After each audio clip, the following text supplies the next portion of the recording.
शिखा को नहीं आई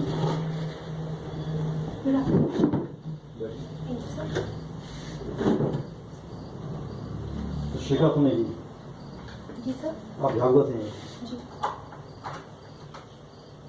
जो झाबुआ है इसको मान लो कहीं बताना हो, मुझे पता नहीं, देखा नहीं मैंने, तो बताएंगे क्या कहाँ पर है, कैसा क्या है, क्या विशेषता है इसकी? तो झाबुआ मध्य प्रदेश की पश्चिमी सीमा पर स्थित है, जो एक आदिवासी बाहुल्य जिला है। जहाँ की विशेषता है वहाँ का भगोरिया नृत्य, जो भगोरिया हाथ है, जो पूरे भारत में प्रसिद्ध है। और साथ ही साथ वहाँ की आदिवासी जनजाति भी बहुत प्रसिद्ध है। अच्छा अच्छा, बताया आपने कि आदिवासी बाहुल्य जिला है, तो बताएंगे अपने एमपी में जनजातियों की जनसंख्या कितनी है? लगभग 1,23,00,000। 1,23,00,000। इसमें से जो जनजातीय आबादी झाबुआ में उसका परसेंटेज क्या है? लगभग 20%। 20%। यानी जो जनजाति का 20% है वो झाबुआ जिले में अकेले है। अच्छा अच्छा, मेरा ये ऐसे आप तो जनजातीय जिले की हैं और जनजातीय जीवन कैसा होता है वो आपने देखा होगा। जो जनजातीय समाज है और एक अन्य समाज है, उनमें कुछ खास भेद होते हैं, बताएं क्या अंतर है? सर, जनजातीय समाज की जो सांस्कृतिक विशेषता है वो सामान्य समाज की उससे बहुत अलग है। जनजातीय समाज के लोग हर त्योहार को पारंपरिक तरीके से मनाते हैं और प्रकृति के अधिक निकट हैं। जैसे कि अगर यात्रा है, नवाई है, भगोरिया उत्सव है। जैसे यात्रा क्या होता है? सर, जब खरीफ की फसल काटी जाती है तो वो अपनी फसल को सबसे पहले देवताओं को चढ़ाते हैं, तो उस त्योहार को वो यात्रा कहते हैं। कि जो यात्रा है इसका कोई खास तिथि है या कोई महीना है, कब होता है? सर, जब भुट्टे की फसल पक जाती है बस उसी समय होता है। तो ये किसी भी डेट में हो जाए या कि कोई खास दिन वहाँ पर होता है, कोई तारीख वहाँ पर होती है, कैलेंडर में देखा जाए तो कोई डेट वहाँ पे आती है कि ये चाहे हो जाएगा? वैसे सब लोग अपने अपने हिसाब से अपने खेतों की जो फसल होती है उसकी पकने के हिसाब से करते हैं। अच्छा, यानी कि ये जो मनाने वाले हैं उनके ऊपर है उन्हें कब करना है। जी सर। चलिए ठीक है। जो झाबुआ है यहाँ भी एमपी गवर्नमेंट की बहुत सी योजनाएं हैं जो कि जनजातीय विकास के लिए काम कर रही हैं। काफ़ी पुराना जिला है, 1956 में आया था। इतना समय आने के बाद आज भी हम देखते हैं कि कहीं ना कहीं जनजातीय विकास हो नहीं पाया है, तो इसकी क्या समस्या है?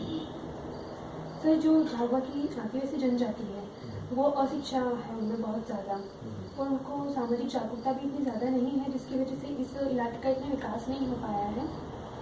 ये शिक्षा वहाँ पर है, लेकिन मैंने कहा योजनाएं बहुत सारी हैं, तो जो योजनाएं बहुत सी हैं, शिक्षित भी हैं, लेकिन वहाँ विकास नहीं हो पाया। आज भी का शिक्षा का जो स्तर है जो संतोषजनक होना चाहिए, या जो हमने एक लक्ष्य लिया था कि इतना इम्प्रूवमेंट वहाँ होगा, तभी वहाँ हो नहीं पा रहा है।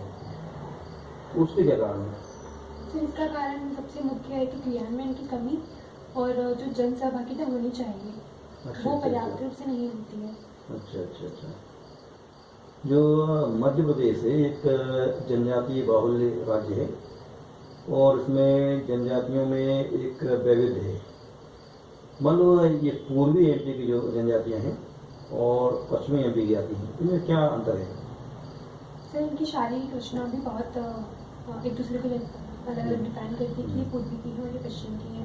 तो जैसे ये गोंड और भील में क्या अंतर है? सर, जो भील जनजाति है वो सबसे सुंदर जनजाति है, और उनकी नाक पतली होती है, रंग तांबे के समान होता है, गेहुए कलर का, बाल घुंघराले और काफ़ी लंबे होते हैं, चिकने होते हैं। और जो व्यक्ति हैं जनजातीय लोग वो काफ़ी हष्ट-पुष्ट होते हैं और लंबे होते हैं। और उसके विपरीत जो गोंड जनजाति है वहाँ के व्यक्ति थोड़े नाटे होते हैं, उनके होंठ मोटे होते हैं, उनके बालों का कलर बहुत काला होता है, आँखें जो रहती हैं। अच्छा अच्छा अच्छा अच्छा। कि जो गोंड जाति है इसका, इसमें जो राजगोंड दुर्गोंड ये नाम सुना होगा आपने, तो ये राजगोंड दुर्गोंड ये कैसे आती है, क्यों नाम क्यों दिए गए हैं? फिर गोंड जनजाति के अंदर जिन लोगों के पास में भूमि होती है, मतलब जिन लोगों की स्थिति सामाजिक रूप से थोड़ी अच्छी होती है, उन्हें राजगोंड कहा जाता है, और जो निम्न स्थिति वाले होते हैं उन्हें धूर्गोंड कहा जाता है। अच्छा अच्छा अच्छा। अपने भारत में 2005 में सूचना का अधिकार अधिनियम लाया गया और इसके आने के बाद में बदलाव देखने मिल रहे हैं। आपको लगता है कि ये सूचना का अधिकार अधिनियम आने के बाद में झाड़ू का बदलाव कुछ आया है? जी सर, बहुत सारे बदलाव आए हैं सूचना के अधिकार अधिनियम आने के बाद झाबुआ में। जैसे कि लोगों को पहले ये नहीं पता था कि जो सरकारी कर्मचारी हैं वो विकास के लिए कितना काम कर रहे हैं, क्या काम कर रहे हैं। तो उसके आने से जो लोग जागरूक हैं वो एक जानकारी प्राप्त करने की पूरी कोशिश करते हैं कि सरकारी नीतियाँ हैं उनके हिसाब से कितना कार्य झाबुआ के विकास के लिए हुआ है, कितना नहीं हुआ है। अच्छा, नहीं आपको लगता है कि ये RTI आने के बाद में बदलाव आया है? जी सर। झाबुआ उसके अछूता नहीं है। तो रिज्यूम में दिया हुआ है कि आपने 1 साल अध्ययन कर लिया आपने, तो ये 1 साल आपने अध्यापन कार्य करवाया, इसमें आपको क्या अनुभव हुई, क्या पाया आपने? सब जो मैंने अध्यापन कार्य किया था उसमें मुझे ये महसूस हुआ कि जो झाबुआ के बच्चे हैं उनमें अभी भी शिक्षा को लेकर थोड़ा रहता है कि हम पढ़ के क्या करेंगे, जागरूकता का उनमें अभी भी अभाव है। अच्छा अच्छा, तो जिस समय आप अध्यापन कार्य करवा रहे थे उसमें कुछ खास समस्याएं आपने महसूस की हों जो कि ये झाबुआ में भी हों या अन्य जगह भी हों, लेकिन आपको पढ़ाते हुए कुछ समस्याएं आई हों या आपको लगा हो कि ये हमें शिक्षा में या स्कूल के माहौल में बदलाव वहाँ पे करना है, तो कहीं लगा आपके साथ? जी सर। जैसे कि झाबुआ के जो लोग हैं जनजाति लोग तो वो पलायन कर जाते हैं मजदूरी के लिए, तो साथ में अपने बच्चों को भी ले जाते हैं जिससे भी उनकी शिक्षा प्रभावित होती है। और साथ ही साथ जो बच्चे स्कूल आते हैं वो आधी स्कूल करने के बाद में स्कूल से भाग जाते हैं, और जो स्कूल प्रयास करती है उन्हें रोकने का, वो काफ़ी प्रयास के बाद भी वो लोग बाहर निकल जाते हैं। तो कहीं ना कहीं बच्चों में यह है कि हम वो पढ़ाई को बोझ मानते हैं। तो ये आपने ऐसा महसूस किया? जी सर। यानी बच्चे स्कूल में आते हैं, जो वहाँ के पेरेंट्स हैं वो भेजते नहीं हैं, कहीं बाहर जाते हैं, काम के लिए जाते हैं, तो जब आपने ये समस्याएं वहाँ देखी कि ये पेरेंट्स बाहर जाते हैं, बच्चे नहीं आते, तो कुछ प्रयास किया आपने कि ये ऐसा ना हो? जी सर। क्या प्रयास किया? सर मैंने बच्चों के पेरेंट्स से बात की थी कि अगर आप लोग पलायन कर रहे हैं मजदूरी करने के लिए तो अपने बच्चों को यहीं पर ही छोड़ जाएं अपने किसी परिचित के पास में, ताकि वो अपनी शिक्षा को पूरी कर सकें। अच्छा अच्छा, कि आपके प्रयास के बाद में कुछ बदलाव वहाँ पे आया कि संख्या वहाँ बढ़ी हो, कुछ भी हुआ हो? जी सर, जिन बच्चों के माता पिता थोड़े समझदार थे वो अपनी बालिकाओं को अपने परिचितों के पास छोड़कर फिर मजदूरी करने गए थे, जिससे जो बालिकाएं हैं वो काफ़ी हद तक जो पढ़ने में अच्छी थी वो उन्हें आगे आने का मौका मिला, और आज वो अच्छा अच्छा अच्छा, तो यानी कि आपके अनुभव काफ़ी गहन रहे हैं और अच्छे रहे, आपने वहाँ प्रयास भी किया है।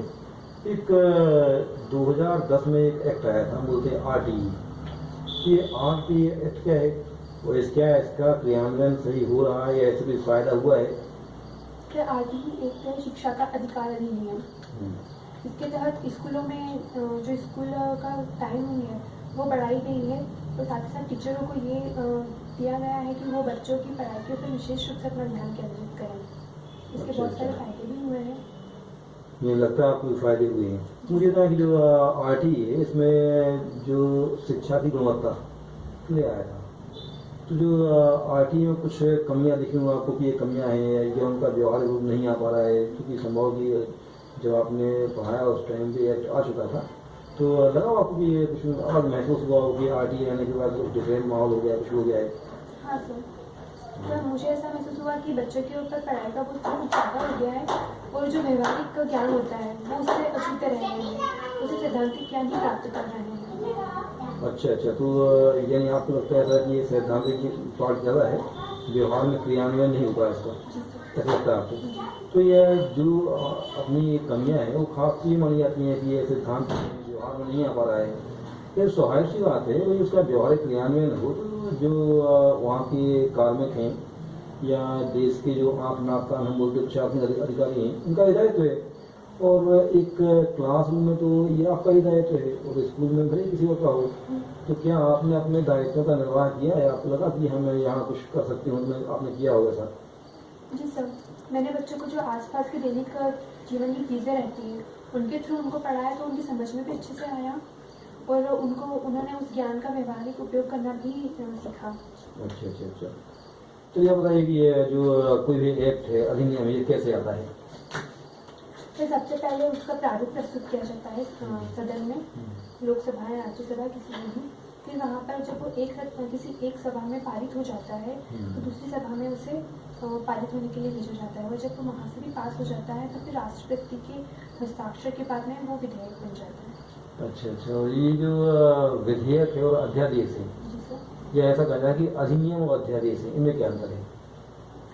सर जब सदन विश्रांति काल में होता है तब ऐसा कोई परिस्थिति उत्पन्न होती है जिसमें राष्ट्रपति को ये लगता है कि ये कानून बनाया जाना चाहिए, तो उस समय के लिए जो कानून बना देते हैं उसे अध्यादेश कहते हैं। और जब सदन जब आपस अपने सत्र में होते हैं तब अगर वो अध्यादेश दोनों सभाओं के द्वारा पारित हो जाता है तो फिर वो अधिनियम का रूप ले लेता है। अच्छा अच्छा, तो जो अधिनियम है और विधेयक है, इनमें क्या अंतर है?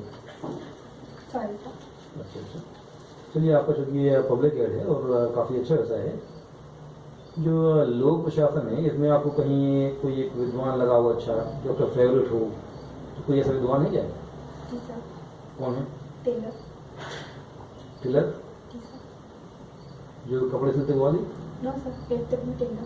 एफ.डब्ल्यू. टेलर। अच्छा अच्छा अच्छा।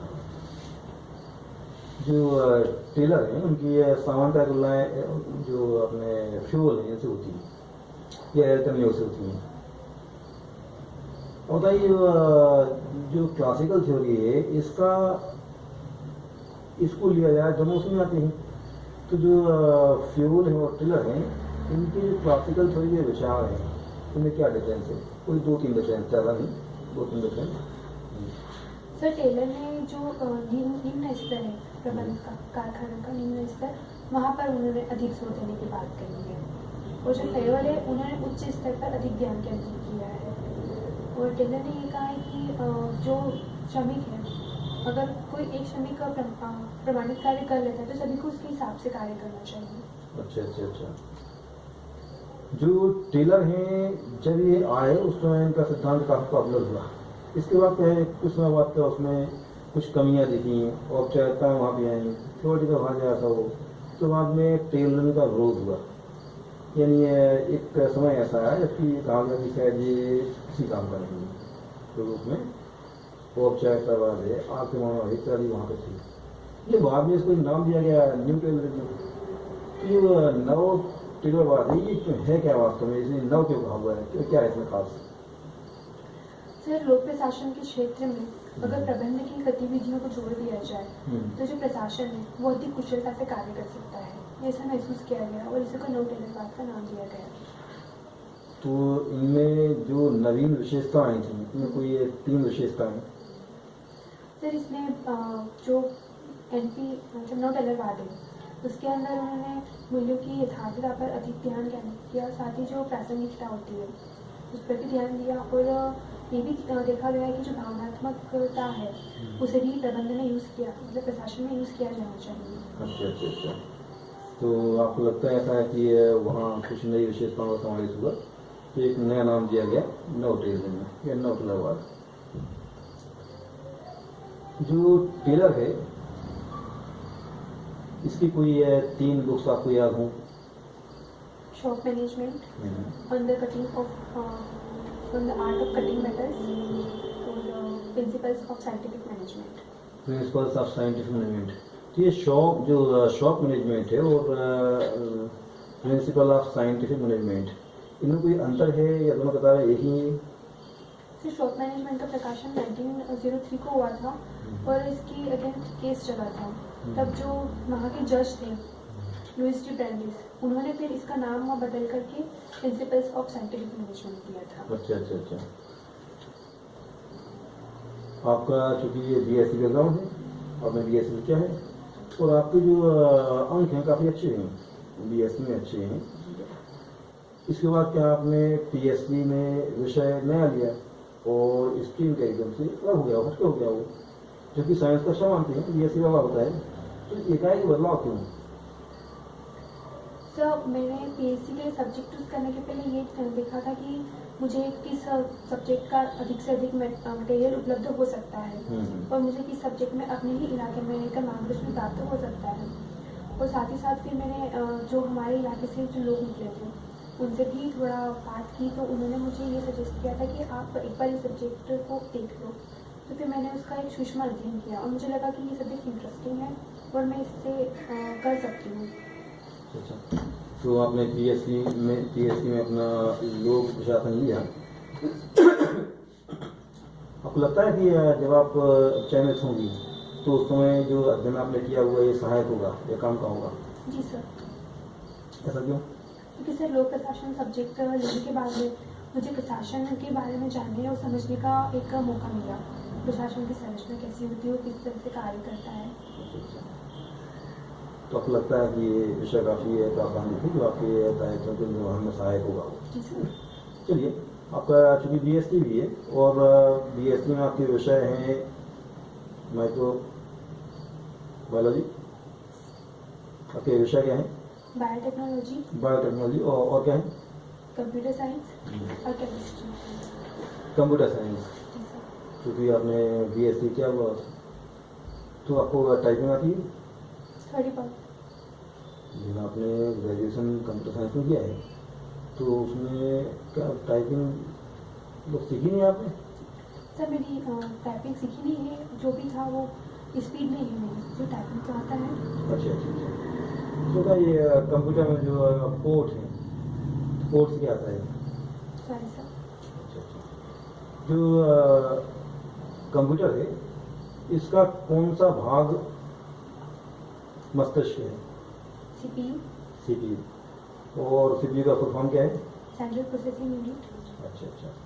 इसमें एक होता है एएलयू, क्या होता है? Arithmetic logical unit. जो कंप्यूटर्स हैं सामान्यतः उसके प्रकार दो आते हैं, एक को हम बोलते हैं एनालॉग, एक को हम बोलते हैं डिजिटल। तो मुझे बताइए ये एनालॉग डिजिटल में क्या अंतर है? सर डिजिटल कंप्यूटर वह कंप्यूटर है जिसमें गणितीय आंकड़ों, गणितीय संख्याओं पर कार्य करता है। हाँ। और एनालॉग कंप्यूटर में गणितीय संख्याओं के साथ साथ अन्य कार्य भी किए जा सकते हैं। तो अन्य कार्य मतलब कौन से काम होते हैं? मतलब गलती काम होती है, भाषा संबंधी भाषा वाले काम। अच्छा। इसे कहा हुआ है एनालॉग। चलिए, जो भारत आज का काफ़ी तरक्की कर रहा है और ऐसा मानते हैं कि संचार क्रांति में, सूचना क्रांति में और साथ साथ क्या जो टेक्नोलॉजी आती है इनमें काफ़ी विकास किया हुआ है, आगे हम आएंगे। मुझे बताएंगे जो कंप्यूटर टेक्नोलॉजी है इसमें भारत की कोई नई अचीवमेंट बताओ कि सुबह को बताया हो, कौन सा है? अच्छा। मुद्रास्फीति के बारे में कहें आप। जो मुद्रास्फीति है उसके कारण क्या है, वो बढ़ती कैसे है? सर जब बाजार में जो काला धन आ जाता है तो उसकी वजह से मुद्रास्फीति की दर भी बढ़ जाती है। क्या ऐसा भी है कि जनसंख्या बढ़ती है तो बढ़ती है? ये मूल्य नियंत्रण क्या होता है? सब जब किसी मुद्रा का मूल्य नियंत्रित किया जाता है किसी अन्य मुद्रा के सापेक्ष तो उसे मूल्य नियंत्रण प्रणाली कहते हैं। जैसे कि बाजार में किसी वस्तु की कीमत 100 रुपये है तो बहुत महंगाई बढ़ रही है। अगर हम उसकी रुपए की कीमत को कम कर देते हैं, रुपए की कीमत कम कर दी जाती है, जैसे रुपए की कीमत बढ़ जाती है। अच्छा। तो वही 100 रुपये की जब 1 किलो आ रहा है तो वही फिर जब कीमत बढ़ जाएगी तो 10 रुपये में भी 1 किलो आ जाएगा।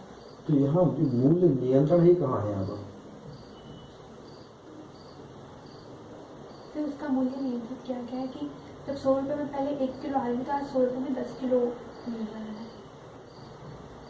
तो ये तो मूल्य उसका परिवर्तित हुआ और बोलते नियंत्रण। कि मूल्य नियंत्रण से क्या आता है? Sorry sir. अच्छा। जो मूल्य नियंत्रण है ये किसी एक अर्थव्यवस्था की विशेषता है, अर्थव्यवस्था प्रकार है उसकी एक विशेषता है। बताइए ये कौन सी अर्थव्यवस्था की विशेषता है? खुली अर्थव्यवस्था। खुली अर्थव्यवस्था होता है मूल्य नियंत्रण, यानी आपको कह सकते हैं पूंजीवाद की विशेषता है। चलिए, जो मुद्रा का अवमूल्यन है इससे किसे फायदा होता है? Sorry sir. अभी आपने देखा होगा कि कुछ समय पहले जो 2005 के पहले के कागजी मुद्रा है उसे गवर्नमेंट ने अवैध डिक्लेयर कर दिया। ये कौन सी किया है, इसे कहते क्या है? सर साख नियंत्रण कहते हैं इसे। अच्छा अच्छा, साख नियंत्रण। जी सर, जिससे काला बाजारी और काला धन को रोका जा सके। तो ये व्यापार घाटा क्या होता है? Sorry sir. चलिए मान लो ऐसा होता है कि आप पीएस में चयनित हो गए, आपका डीसी में हो गया, तो डीसी में चयनित होने के बाद में आपकी ये पहली प्राथमिकता कौन सा स्थान होगा जहाँ आप चाहेंगी कि आपकी पोस्टिंग वहाँ कर दी है? कहाँ जाना चाहेंगे? सर एक प्रशासनिक अधिकारी के रूप में जहाँ भी मेरी पोस्टिंग की जाएगी मैं वहाँ पर जाकर उस क्षेत्र के विकास के लिए कार्य करना चाहूँगी। हाँ, अच्छी बात है। फिर भी मान लो एक आदमी के दिमाग में होता है कि मुझे इस स्थान पे क्या है, मैं पहले चाहूँगी, तो ऐसा कोई स्थान नहीं है तो आपका? अलीराजपुर। अलीराजपुर, तो वहाँ कुछ खास है क्या? सर वो जो समस्या है झाबुआ की वही समस्या है अलीराजपुर की भी, तो मैं उन समस्याओं से वाकिफ हूँ पहले से, तो मैं उनको दूर करने का प्रयास करना चाहूँगी। एक आपके झाबुआ में मामा बालेश्वर दयाल का नाम सुना होगा आपने, ये कौन है? Sorry sir. जो टांडिया भील में, इनका नाम काफ़ी मतलब अभी एमपी गवर्नमेंट ने एक अवार्ड भी हासिल किया है। तो जो टांडिया भील में इनको बोलते हैं रॉबिन हुड, क्यों बोलते हैं, ऐसा क्या कहेंगे, क्या किया है? सर जब भारत पर अंग्रेजी शासन था तब आदिवासी जनजाति को बहुत शोषण हो रहा था, तो वहाँ से एक नायक थे टांटिया भील, उन्होंने उन आदिवासियों के हित के लिए अंग्रेज सरकार को लूटा और साथ ही साथ जो रसूखोर जमाखोर व्यक्ति थे भारतीय थे वो भी, उनको लूट करके उनका पैसा गरीब जनजातीय क्षेत्र लोगों में बांटा, इसीलिए उन्हें रॉबिन हुड कहते हैं। ये रॉबिन हुड थे। चलिए, जो भारत का आज़ादी का वो है, आज़ादी की लड़ाई में झाबुआ से कोई क्रांतिकारी रहा हो? शहीद चंद्रशेखर आज़ाद। चंद्रशेखर आज़ाद, जी सर। जो चंद्रशेखर आज़ाद हैं, इनकी माँ का नाम क्या था? श्रीमती जगरानी देवी। जगरानी देवी। कि ये झाबुआ के स्थायी निवासी थे या कहीं और के थे? सर ये तात्कालिक झाबुआ जिला और वर्तमान में अलीराजपुर जिले के भाभरा ग्राम के निवासी थे। अच्छा अच्छा अच्छा अच्छा। अभी बीच में एक मुद्दा काफ़ी ये अच्छा रहा, कुछ क्या है, जो सुभाष चंद्र बोस की जो फाइलें हैं अभी उनको डी क्लासीफाई किया गया है। मुझे पता है कि कितनी फाइलें डी क्लासीफाई की हैं? Sorry sir. आपको ये पता है कि ये बोस की फाइलें डी क्लासीफाई हुई हैं? जी सर। तो ये जो केंद्रीय गवर्नमेंट है इसने लगा क्या 800 फाइल्स डी क्लासीफाई करने का निर्णय लिया है, और इसके पहले किसी प्रकार की गवर्नमेंट ने कुछ फाइल्स ओपन की थी। बताइए आप कौन सी गवर्नमेंट थी? पश्चिम बंगाल राज्य। पश्चिम बंगाल से हुआ था। अच्छा अच्छा। आप चूँकि महिला हैं और आजकल क्या है, महिलाओं के लिए काफ़ी मोटिवेट किया जा रहा है और वीमेन एम्पावरमेंट एक काफ़ी बड़ा मुद्दा है वो, इसके लिए बहुत से प्रयास किए जा रहे हैं। उन्हीं प्रयासों में से एक है आरक्षण। तो भाई महिलाओं के लिए जो आरक्षण है ये अपने लक्ष्य में सफल हो पा रहा है? जी सर। अच्छा, तो आप चाहेंगे कि ये जो आरक्षण है दिया जाए महिलाओं को? जी सर। लेकिन जो आरक्षण है इसका विरोध भी होता है, और भारतीय संविधान का आर्टिकल 16 ये बोलता है कि अवसर की समानता। तो बताइए, अवसर की समानता का विरोध है कि नहीं? जी सर है, लेकिन 16(4) के अंतर्गत ये भी कहा गया है कि जो दुर्बल और अन्य पिछड़ा वर्ग है उनको भी मुख्य धारा में लाने के लिए आरक्षण की व्यवस्था की जाए। अच्छा, चलिए, आपको लगता है कि ये आर्टिकल 16 का ये विरोध नहीं है? 16(4) का बताया, तो 16(4) में कहा हुआ है कि ये जो राज्य के दुर्बल लोग हैं उनके लिए राज्य को आह्वान कर सकता है, लेकिन इसकी कोई समय सीमा दी हुई है? जी सर। पहले ये 15 वर्ष के लिए आया था, लेकिन अभी निरंतर ये जारी है। अच्छा अच्छा। और महिलाओं के लिए यूपीएससी में जो संघ लोक सेवा आयोग है इसमें कितना आरक्षण है? Sorry sir. जो अपने एमपी को एक बीमारू राज्य कहा जाता है, वो किस लिए कहा जाता है? सर एमपी को बीमारू राज्य इसलिए कहा जाता है क्योंकि यहाँ पर अभी इतना विकास नहीं हो पाया है, लेकिन मेरे हिसाब से अभी एमपी विकास की राह पर अग्रसर है, तो इसे बीमारू राज्य कहना अब उचित नहीं होगा। और जैसे नर्मदा है, नर्मदा में एक आंदोलन चलाया गया, नर्मदा बचाओ आंदोलन, उसमें कौन कौन से लोग शामिल हैं? मेधा पाटकर, बाबा साहब अम्बेडकर, बाला साहब और अरुंधति रॉय और आमिर खान। और जो आता है आपका 21 पर्वत श्रेणियों के बीच में, नर्मदा नदी विंध्याचल और सतपुड़ा पर्वत श्रेणी के मध्य में स्थित है। चलिए, शुभकामनाएं, आप चयनित हैं। मान लो ऐसा होता कि आप घर जाती हैं, बाद में रिजल्ट आया, आपको लगा ऐसा कि आपका चयन नहीं पाया, क्यों? क्योंकि ये इंटरव्यू में आपके नंबर कम आए, तो क्या सोचेंगे आप? सर मैं ये सोचूंगी कि जो मुझे समय दिया गया था अपने व्यक्तित्व का प्रभाव आपके ऊपर छोड़ने के लिए, तो शायद हो सकता है कि मैं उसमें सफल नहीं हो सकी, इसीलिए मुझे इंटरव्यू में कम नंबर आए हैं। तो मैं अगली बार और ज़्यादा प्रयास करूँगी। चलिए, धन्यवाद सर।